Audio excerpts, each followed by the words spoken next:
Da Fresh Morning.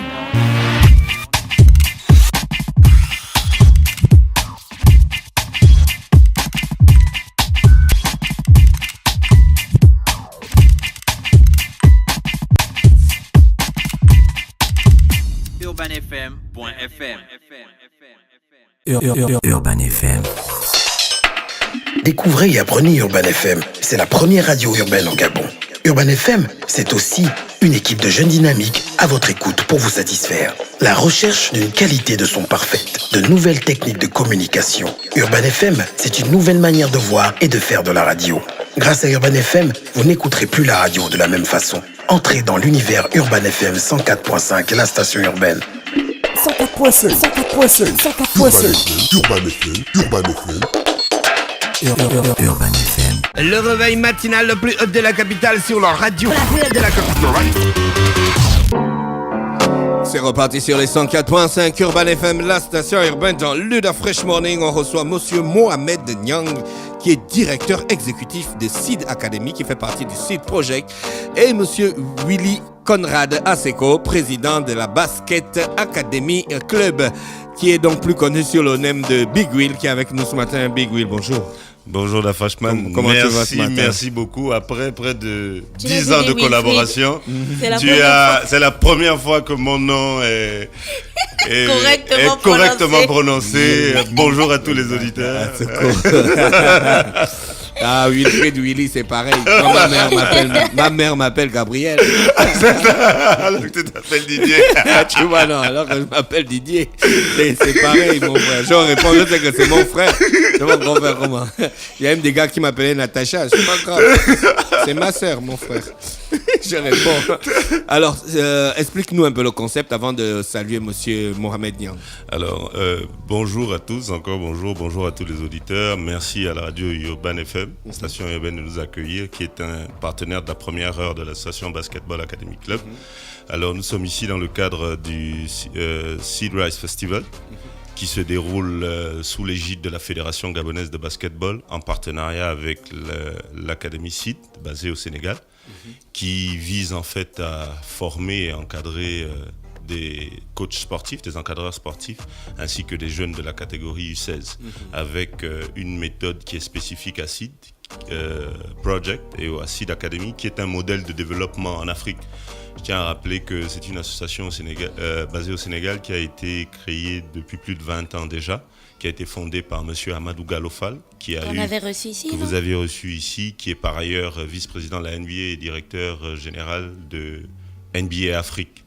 Qui est quelqu'un qui aime le Gabon. Donc ils sont au Gabon dans le cadre d'une collaboration sud-sud avec l'appui de nos partenaires, parce que ce qui est important, c'est que nous devons penser que c'est nous les Africains qui devons faire des choses par nous-mêmes et développer certains secteurs au niveau de l'Afrique. Là, c'est le cadre du basketball, de l'éducation par le sport en particulier, à travers le basketball. Donc nous utilisons tous ensemble le basketball comme prétexte pour éloigner les jeunes des activités à risque. D'accord. Monsieur Nyang, bonjour. Bonjour. Bienvenue au Gabon. Rapprochez-vous du micro, s'il vous plaît. Merci. Voilà, un peu plus encore. Voilà. En fait, le micro, à la radio, on parle dans le micro. Voilà. Merci d'avoir accepté notre invitation. C'est quoi Seed Academy?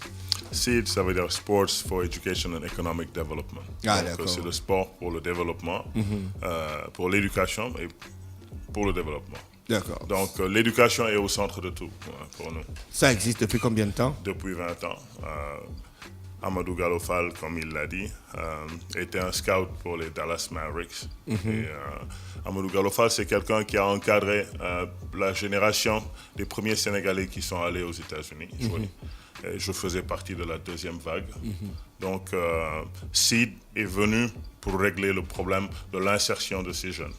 Donc, par la suite, les activités se sont diversifiées et nous faisons beaucoup de workshops. Et nous avons développé SEED Academy comme un centre d'élite, mais d'autres projets sont venus après, comme Seed Rise, qui est un programme de promotion des valeurs citoyennes et de promotion des compétences de vie courante. Donc, nous éduquons ces jeunes à travers le basketball, à travers une méthodologie que nous avons élaborée en collaboration avec la NBA et l'USAID. Donc c'est une méthodologie et nous sommes ici dans le Seed Rice Festival pour enseigner cette méthodologie à nos partenaires. Vous avez déjà testé ça au Sénégal et vous avez eu des fruits concrets? Voilà, nous avons fait le projet pendant 3 ans au Sénégal, un projet pilote. Et maintenant, il est l'heure de nous lancer. Ça avait donné quoi à votre projet pilote? C'était vraiment bien. Il y a eu une évaluation qui a été faite par l'USAID et qui a été faite par d'autres partenaires pour voir quel était l'impact de ce projet dans la capacité d'apprentissage des jeunes, dans leur approche, dans la résolution des conflits. Mais il y a déjà les écoles pour ça, les établissements, les centres d'éducation. Pourquoi le basket s'intéresse à ces questions? Oui, parce que le basket pour nous, c'est l'outil. Nous sommes tous passionnés de basket. Et notre sport, c'est pas seulement prendre une balle et la mettre, essayer de marquer. C'est beaucoup plus que ça. Le basket, c'est un sport vraiment spécial. Et les compétences de vie qu'on acquiert à travers le basket, ces valeurs qu'on acquiert à travers le basket, c'est ce que nous essayons d'inculquer aux jeunes à travers le sport que nous aimons. Concrètement, la méthode SEED que vous allez enseigner au Gabon s'organise autour de quoi en fait? Autour de matchs, autour de séances de formation, autour de cours? C'est quoi exactement? La méthodologie s'articule autour de modules. Par exemple, je vous donne un exemple. Il y a un module qui s'appelle Susciter l'intégration des jeunes filles à travers le basket. Par exemple, nous apprenons aux coachs comment repérer les inégalités de genre quand il vient. Par exemple, les filles sont mises à côté. Voilà, il faut qu'on arrête ça. Il faut qu'on essaie de voir comment attirer ces filles. Il y a un autre module qui s'appelle Gérer les conflits. Quand 2 jeunes ont un conflit, comment le gérer? Et ce n'est pas seulement des choses qu'on fait dans le terrain, ce sont des choses qui peuvent être utilisées dans la vie de tous les jours. C'est pourquoi les basketteurs pensent qu'ils sont très spéciaux et qu'ils arrivent après leur carrière de basket, ils arrivent à faire beaucoup de choses parce que l'aspect mental compte énormément. Et cette méthodologie, c'est d'abord les outils. Quels sont les outils que les coachs peuvent utiliser et que les jeunes aussi peuvent acquérir. D'accord. On avait reçu M. Amadou Gallo Fall ici. Vous avez dit que la méthode a déjà été appliquée au Sénégal. Qu'est-ce qui vous a motivé en fait à travailler avec Basket Academy Club? Pourquoi avoir accepté parmi toutes ces associations de basket qui existent en Afrique francophone ou en Afrique tout simplement? Ouais. Je ne vais pas lui lancer de fleurs, mais Willy est un passionné tout d'abord. Et sans passion, rien de durable ne peut se faire. Donc Willy est venu nous voir l'année dernière. Il a visité le Hoop Forum, qui est notre événement phare. Voilà, il nous a visité vraiment et il avait rencontré Amadou auparavant. Et ils ont établi des relations privilégiées. Donc c'est dans ce sens que Willy nous a invités à venir faire cet événement en collaboration avec la fédération et les 9 autres ligues du Gabon. Donc c'est vraiment un événement inclusif. Et donc voilà, c'est dans ce cadre que nous avons établi ces relations avec... Comment vous pouvez classer sur une échelle de 1 à 10, où vous classez le basket sénégalais par rapport au basket américain? Bon, ça c'est une question assez difficile, hein, mais pour être objectif, je ne sais pas trop. Hein. Ce que je peux dire, c'est que en termes, si on essaie, on a un Sénégalais en NBA déjà, hein, donc on peut dire qu'il y a des Sénégalais qui ont le niveau pour jouer en NBA, mais il nous manque beaucoup de choses. D'accord. Au niveau des infrastructures, aux États-Unis, on a une salle partout. Chaque quartier a des salles où les jeunes peuvent jouer. Ce n'est pas le cas. Donc, je vais éviter de faire des comparaisons. Je dois dire que nous, Africains, devons avoir notre propre modèle. Et nous sommes en train de trouver des modèles appropriés. Le basket, pour nous, n'est pas un élément isolé ou juste un élément de récréation. C'est un élément, c'est un outil que nous utilisons pour éduquer nos jeunes. Et c'est un outil, quand quelqu'un signe un contrat de 64 millions de dollars, le basket, ça devient du sérieux.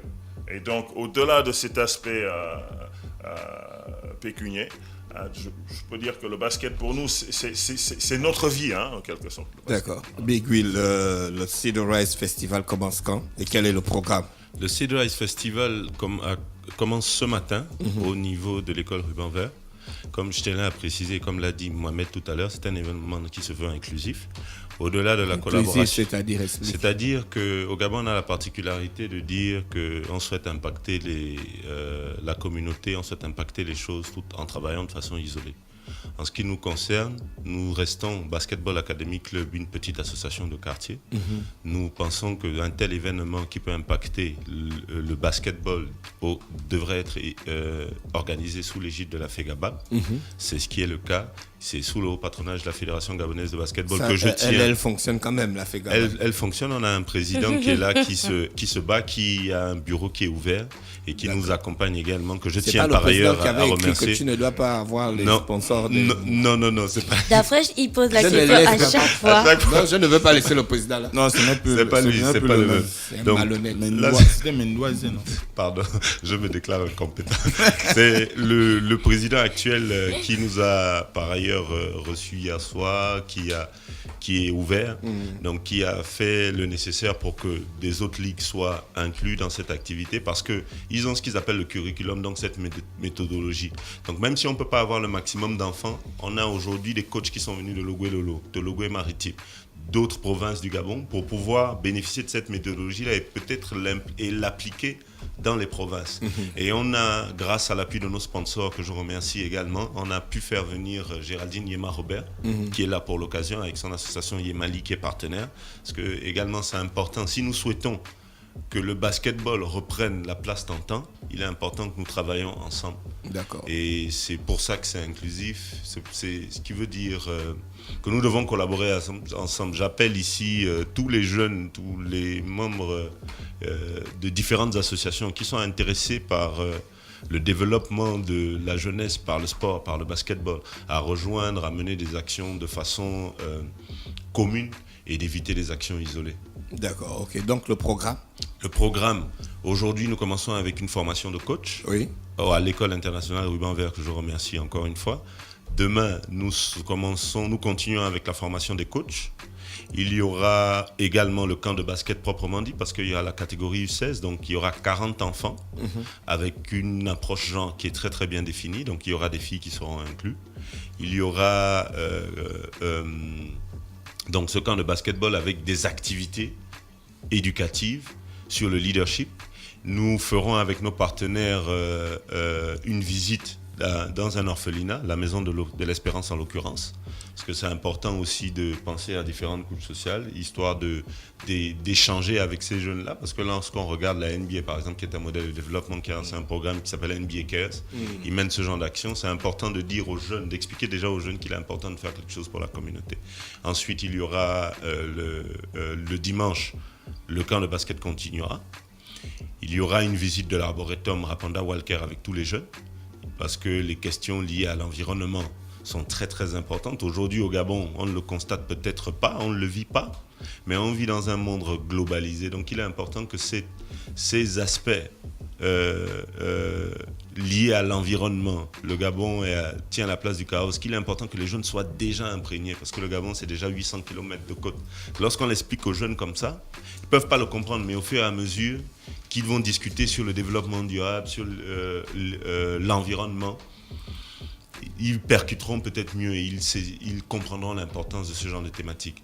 Ensuite, il y aura un buffet auquel d'ailleurs tout Urban FM et son équipe est cordialement invité. Donc tu nous invites qu'au buffet, mais aux entraînements des arbitres, tu ne nous invites pas. Donc tu nous vois comme les mangeurs en fait. Non, pas du tout. Pas du tout. Et on passe la partie où tu ne nous as même pas mis. Qui? Sur cette affiche. Mais non, il faut bien regarder. On n'a pas vu, vous êtes bien dessus. Ça, c'était la partie où il fallait seulement t'énerver. Vous êtes dessus. Regarde.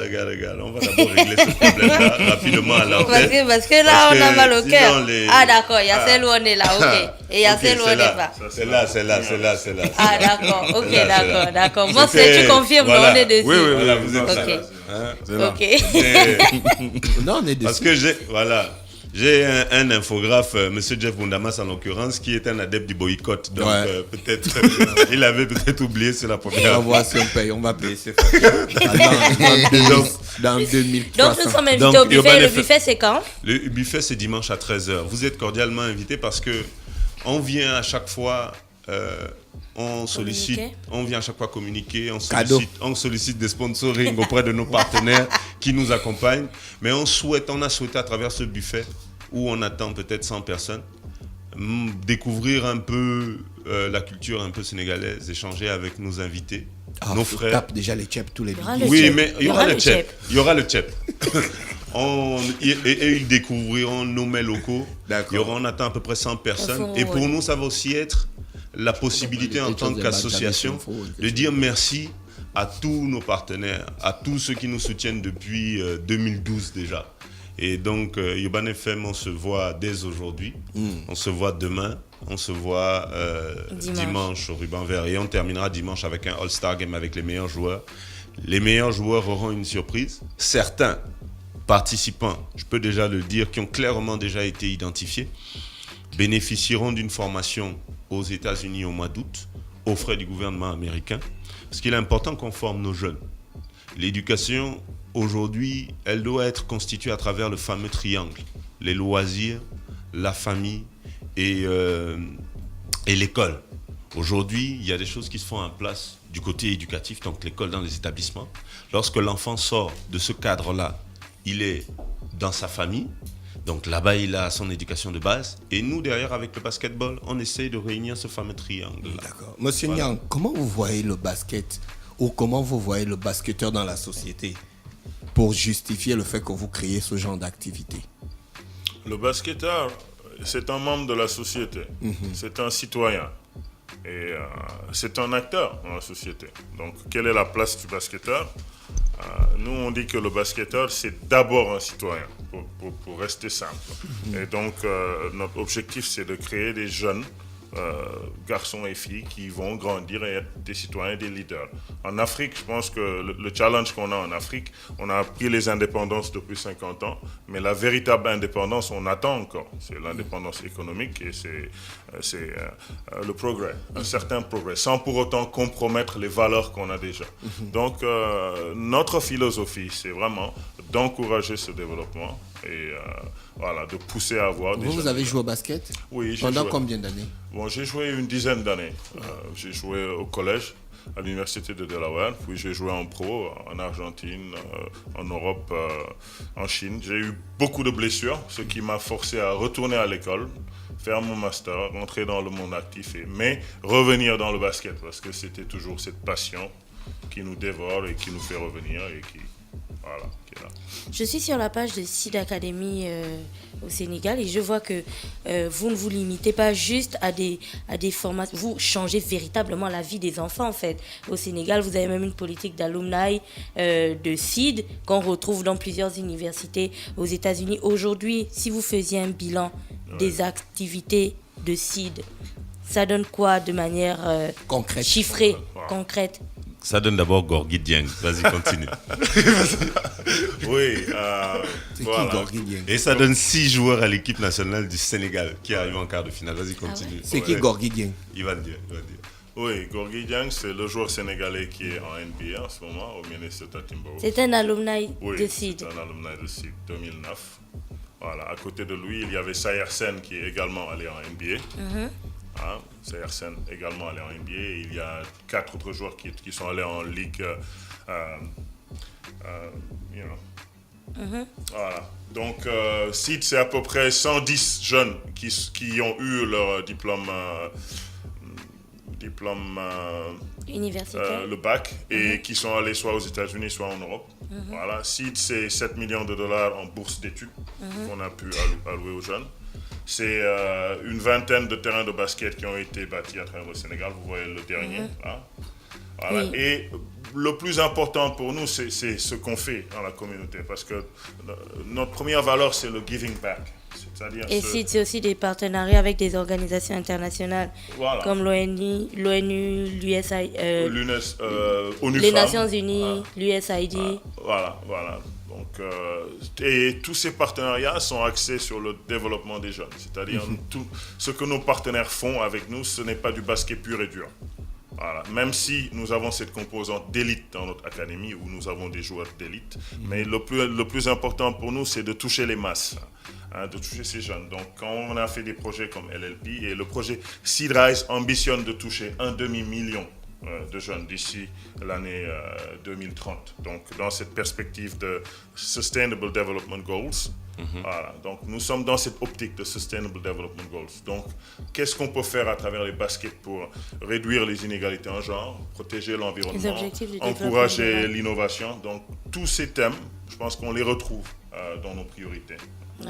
D'accord. Merci Big Will d'avoir accepté notre invitation. Merci à toi, merci à Urban FM. D'accord. Merci Monsieur Nyang d'avoir accepté notre invitation. On viendra un peu voir. Vous allez participer, vous allez coacher ou bien vous êtes juste encadreur, manager? J'ai les mains dedans en fait. D'accord. Voilà, donc je fais partie de l'équipe, j'aide l'équipe, on travaille ensemble et on est tous passionnés. Donc je suis avec l'équipe. Vous avez 2 mètres? 2 mètres 9. Le dimanche avant le buffet, il y aura quand même un petit match de basket parce que Big Will, je pense que ces derniers temps-là, il nous mentait un peu. Donc, on aimerait bien vous voir sur le terrain aussi. On aimerait bien Big Will peut-être improviser un match. J'ai déjà vu un match de Big Will, tu vois. J'avais battu Urban FM le 1er mai. Au terrain de la Secna. Au terrain de la Secna. Bah si. Donc, on pourrait bien vous voir aussi. Il n'y a pas de problème, on fait un match, mais moi je vais être dans votre équipe. On peut jouer contre bac. Je vous souhaite dire quelque chose. Vraiment, on a un déplacement prévu pour le prochain Hoop Forum qui sera en mai au Sénégal. Où je souhaiterais vraiment, et on a essayé l'année dernière, je souhaiterais le dire d'avance, que vraiment il serait bien que Da Freshman, si tu as du temps, qu'on y aille, qu'on voit un peu. Parce que toi, tu nous as soutenus dès la première heure par rapport à la relation que nous avons. Et tu comprends, tu sais où on va. Mais je te jure que lorsque nous étions avec Marius Assoumou, avec les 3 petits au Sénégal, l'année dernière, il y a quelque chose qui s'est passé en fait. Parce qu'au début, tu vois, il y avait des découragements. Il y avait avec toutes les pesanteurs que tu peux avoir dans le monde du sport, etc. Mais lorsqu'on a vu où les gars vont, il a parlé de 7 millions de dollars en bourse d'études pour les gamins. On a discuté avec Gorgui Dieng, on a connu son histoire, on a vu comment il a fait. Par ailleurs, l'un des gars qu'il a formé, qui est celui qu'ils appellent le dernier rescapé de Sid, Idrissa Sissoko, il est là au Gabon en ce moment, qui est un spécialiste en formation de jeunes. Donc vraiment, je souhaiterais vraiment que Urban FM en partenaire, et toi, puisque tu as la tête, que tu viennes, que tu regardes un peu, et qu'ensemble, on essaye de faire la même chose, et lorsqu'on regardera 10 ans plus tard, on verra comment on aura impacté le développement de la jeunesse gabonaise par des partenaires, ainsi de suite. C'était Monsieur Mohamed Nyang aux côtés de Willy Conrad Aseko, président de Basketball Academy, et Monsieur Mohamed Nyang pour la Seed Academy qui fait partie du Seed Project, qui est avec nous ce matin sur les 104.5 Urban FM, la station urbaine. On va retrouver Mosley dans quelques minutes pour parler de politique. Restez connectés. Le réveil matinal le plus haut de la capitale sur la radio. La plus haute de la capitale. Du lundi au vendredi, de 7h à 10h, reçoit 104.5 tonnes de musique dans le Da Fresh Morning. Urban FM. Découvrez et apprenez Urban FM. C'est la première radio urbaine au Gabon.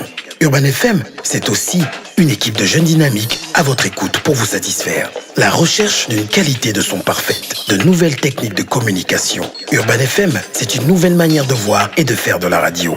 Grâce à Urban FM, vous n'écouterez plus la radio de la même façon. Entrez dans l'univers Urban FM 104.5, la station urbaine. 104.5, 104.5, 104.5. Urban FM. Urban FM. Da Fresh Morning.